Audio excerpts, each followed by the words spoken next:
नमस्कार। एक बार फिर आपके सामने हाजिर हूँ। आपको कई बार ऐसा नहीं लगता कि आप किसी शख्स से मिलते हैं तो बार बार उसी के पास जाएं, बैठें, उसकी बातें सुनें। आपको उसके पास जाना बहुत अच्छा लगता है क्योंकि उसके पास पॉजिटिविटी है, वो खुश मिजाज है। और कई बार आपको ऐसा नहीं लगता कि आपको इस शख्स की दोबारा शक्ल भी नहीं देखनी है, इससे मिलना तो दूर, इससे बात भी नहीं करनी है। ऐसा क्यों होता है? ईश्वर ने तो सभी इंसान एक से ही बनाए हैं। ऐसा होता है हम लोगों के स्वभाव के कारण। हमारा स्वभाव ही हमें खुश मिजाज घोषित करवाता है और हमारा मिजाज हमें एक गुस्सैल व्यक्ति का रूप देता है। जैसे कि अगर आप किसी से बात करते हैं, अगर आप उसे हंस के बात करते हैं कि आपकी अपनी पर्सनल लाइफ, व्यक्तिगत जीवन से उसे कोई लेना देना नहीं है, हम अपना क्रोध या अपना गुस्सा उस पर क्यों थोपे?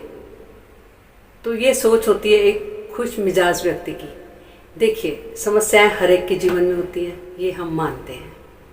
दुख और सुख सभी के जीवन में आते हैं, ये भी हम मानते हैं। लेकिन क्रोधी आदमी का स्वभाव जब बहुत ज़्यादा अति हो जाती है तो हमारे मन में उसके लिए ना तो कोई प्यार रहता है, ना सम्मान रहता है। ये बात आपके घरों में भी लागू होती है। आपकी पत्नी, आपके पति, आपके बच्चे, आपके नंदे, आपके साथ में रहने वाले जितने भी रिश्तेदार हैं, आपके स्वभाव के कारण ही जुड़ते हैं। अगर आपका स्वभाव अच्छा होगा, मिलनसार होगा, तो सब आपसे बात करना भी पसंद करेंगे, उठना बैठना, साथ रहना पसंद करेंगे। नहीं तो धीरे धीरे क्या होता है, मैं आपको एक बात बताती हूँ और अपनी आंखों देखी ही बात बताती हूँ। एक दंपत्ति हैं, बहुत ही खुश मिजाज, और खुश मिजाज तो मैं नहीं कहूँगी, धार्मिक और नेक दिल के।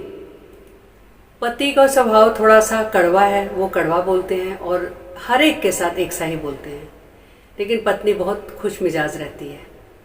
अब क्या होता है कि धीरे धीरे धीरे धीरे उनकी बोली के कारण उनके बच्चे उनका सम्मान करना छोड़ देते हैं, पत्नी उनका सम्मान करना छोड़ देती है, लेकिन रिश्ता निभ रहा है। रिश्तेदार धीरे धीरे उनसे दूर होते जाते हैं, दोस्त यारों का आना जाना कम हो जाता है, क्योंकि हर कोई कड़वी बात सहने के लिए मजबूर नहीं है। अब क्या है कि उनके बड़े बेटे की शादी होती है तो बड़ा बेटा अपनी बहू को लेके अलग रहने चला जाता है। अब छोटा बेटा 2 साल तक साथ ही है, 2 साल के बाद उसकी भी शादी हो जाती है। उसकी शादी के बाद जब वो अलग होता है तो उन महाशय जी की पत्नी भी, यानी लड़के की माँ भी उनके साथ शिफ्ट हो जाती है, क्योंकि वो इसी दिन का इंतज़ार कर रही थी कि उसकी जिम्मेदारी पूरी हो और वो अपने पति को छोड़ दे। इसलिए नहीं कि वो बहुत ज़्यादा उससे आर्थिक रूप से कोई परेशानी थी या मकान की कोई परेशानी थी, उनके स्वभाव के कारण। उनके क्रोधी स्वभाव ने उनको इतना तानाशाह बना दिया था कि वो किसी की परवाह नहीं करते थे, अपनी ही मनमानी करनी है। तो ऐसे में क्या मिला? अब जब बुढ़ापा आया है तो वो बिल्कुल अकेले हैं। कोई उनके साथ बात ज़्यादा करना पसंद नहीं करता। फॉर्मेलिटी पे तो सभी उन्हें नमस्ते जी, हाय अंकल, ये हेलो हाय कर देते हैं, लेकिन उनके पास बैठना कोई पसंद नहीं करता। तो देखा आपने, हमारे बड़े बुजुर्ग कहा करते थे कि यही ज़ुबान हमारी स्वर्ग पहुंचा सकती है और यही ज़ुबान हमारी नरक पहुंचा सकती है। तो बिना बात के अगर हम किसी का दिल दुखाते हैं तो भुगतना तो हम ही हैं। और एक शानदार टिप्स मैं आपको देती हूँ कि अगर आप क्रोध करते हैं तो आप जल्दी बूढ़े हो जाते हैं। आपके चेहरे की रंगत वो नहीं रहती। क्रोध से अपना ही खून जलता है, अपना नुकसान ज़्यादा होता है, लोग आपसे दूर चले जाते हैं, आपका शरीर खराब हो जाता है, आप अंदर ही अंदर सोच के बीमार हो जाते हो, और कई बार तो आपको अकेलापन झेलना पड़ता है। क्यों?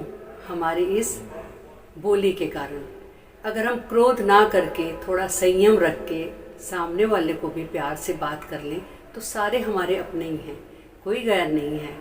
और वैसे भी आपका क्रोध सामने वाला क्यों सहे, उसने तो आपका कुछ नहीं बिगाड़ा। और अगर किसी से कोई गलती हो भी जाती है तो आप सोचिए, क्या आपसे कभी कोई गलती नहीं हुई? आपने कभी कोई गलत काम नहीं किया? सोचिए। और अगर किया है तो दूसरों को भी माफ़ करिए। माफ़ी में संकोच कैसा? माफ़ करने वाला ज़्यादा बड़ा होता है बजाय गलती करने वाले के। और अगर माफ़ी कोई मांगता है और आप अपने मन से माफ़ कर देते हैं, फिर देखिए आपके जीवन में बहार ही बहार है। अगर आप खुद खुश रहेंगे तो सभी खुश रहेंगे, और सभी खुश रहेंगे तो एक माहौल सा बन जाएगा अच्छा सा। और अच्छे माहौल में कौन नहीं रहना चाहता? कौन आपसे बात करना पसंद नहीं करेगा? सभी आपके दीवाने हो जाएंगे। एक बार प्यार से बात करके तो देखिए। नमस्कार।